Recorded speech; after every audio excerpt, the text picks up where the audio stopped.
Hello Udemians, welcome to this new episode of Access Tutorial. In this series we are going to be learning databases using Microsoft Access. I am Drac Job, your Udemy instructor, but remember, always the best choice is at www.udemy.com.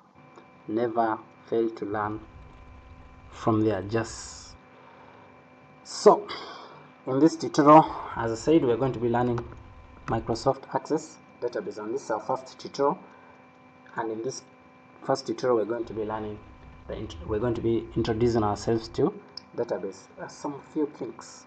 Well, what's a database? That's a course overview. We shall look at what a database is. We shall look at electronic database management systems. We shall look at why do we use databases, why do we need them. We shall discuss a few things about what entities are, what attributes are, and what values are. We shall also look at database objects. Of course, that's the real stuff. People will be looking at what are tables, what are forms, what are queries, what are reports. Then we also define things like fields, records, data types, and a little explanation about what reserved words are. We also look at keys like candidate keys, the primary keys, the foreign keys, the alternate keys, and all those kind of stuff. And then in the second part will be the practical aspect. We'll also be looking at how we can actually create a database, how we can use the database, how we can design tables, forms, queries, reports, and relationships in Access. So let's get started. What's a database anyway? Ask a kid from the compound to tell you his favorite friends. This kid will be able to tell you his favorite friends 1 to Z. 2, local council will be able to answer to authorities the number of families or the family heads in his locality. 3, given a chance, the teacher will be able to recognize all the students in his class. 4, a manager knows the salaries of his employees. Or to make it simple, have you ever gone to a shop attendant and asked him of the price of the items in the shop? And has he ever checked from the book to tell you the price of those items? No, me, I've never experienced that. You go to shop attendant, ask how much a bowl of soap costs. The guy will tell you it's 3,500 shillings. You ask at the same time how much does a kilo of sugar cost. The guy will tell you it's 4,000. You ask again for the sweets. So that is some kind of database. The guy actually knows the prices of the items in his shop. So that's a database, and all these examples, all these I've listed are examples of databases. So why do we say they are not databases? Well, there is an answer to that. Most people refer to a database as an organized and structured data set. So something that's organized, that's structured, that can easily be referenced, that can stay longer, is a data set.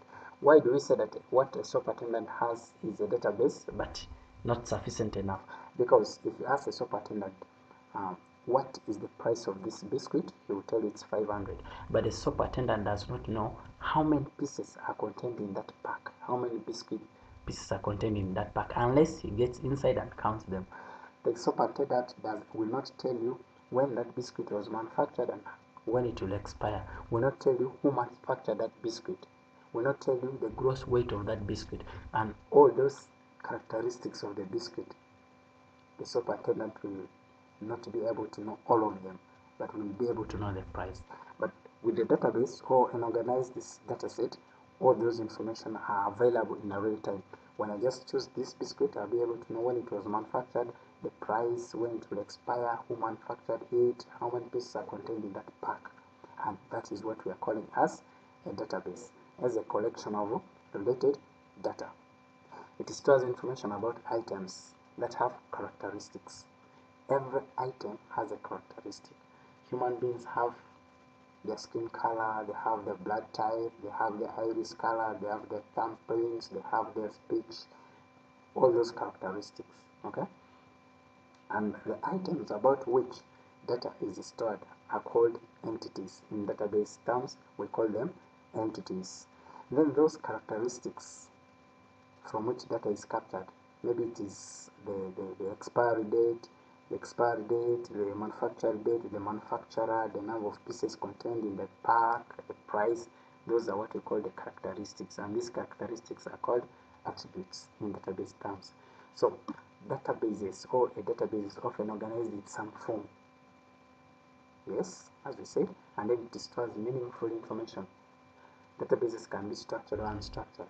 As we look at the soap attendant, what the soap attendant has is a database, but it's not structured in any form.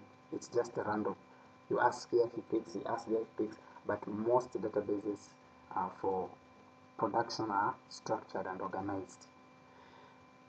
That is what a database is. So you have known a database.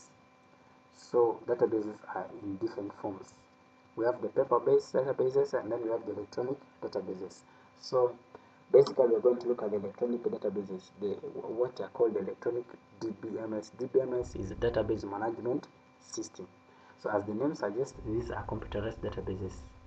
They are not only databases, but also database systems. It's not a system, meaning different components come together to work.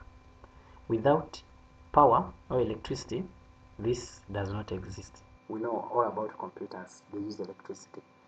Without the hardware components, the computer software cannot work, and then without even the software component, the computer cannot exist. Even without the data to be kept in the databases, it never ceases to be.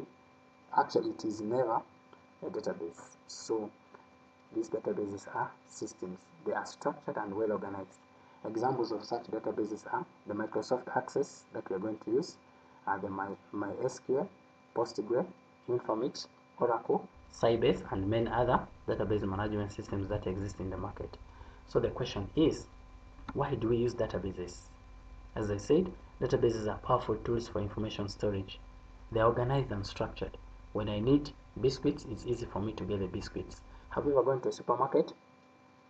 You see how items in the supermarket are organized? There is a section for beddings and clothing. There is a section for cosmetics, where you get your deodorants. There is a section for snacks. There is a section for drinks. There is a section for hardware. So that is how databases are kept, organized. They're easy to search. Can easily search. They store large amounts of data. They can store data for long. And then they're easy to use. They're easy to generate reports. If you look at in our subsequent tutorials, you'll see that generating a report using a database is just a click. I need this. It's done. Then, as I said, the required information can easily be produced. So, what are the common examples of databases? Have you ever looked at your phone contacts? Did you know that it's a database? Yes, I'm telling you, it's a database, because you can actually store information for long periods of time. You can easily search the contact you need, and then these contacts are organized alphabetically, unless otherwise. So if you choose someone's name, you see the contact details. If you go to call logs, which is also another example of a database, you'll also be able to see call logs. Okay? You'll also be able to see the call logs, even the bank accounts. How do they know that this is cash? Have you ever withdrawn cash from the ATM account? How does the bank know that account is yours and that's the amount of money you have in the account? It's a database. Simply to say, it's a database. It stores information about customers and their accounts. In the libraries, books are organized in some kind of database. Even video libraries, films are organized, the series are put somewhere, and such kind of thing. That's also a database. And as I said previously, the price list in a shop is a database. So where are databases used?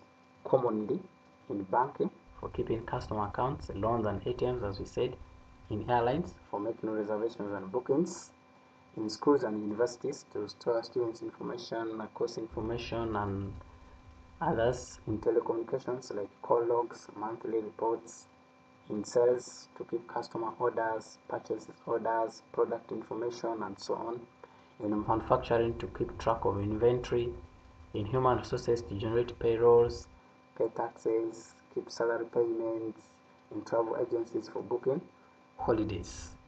So that's how database is. Very big and powerful tool for information storage. Okay, see you in the next tutorial.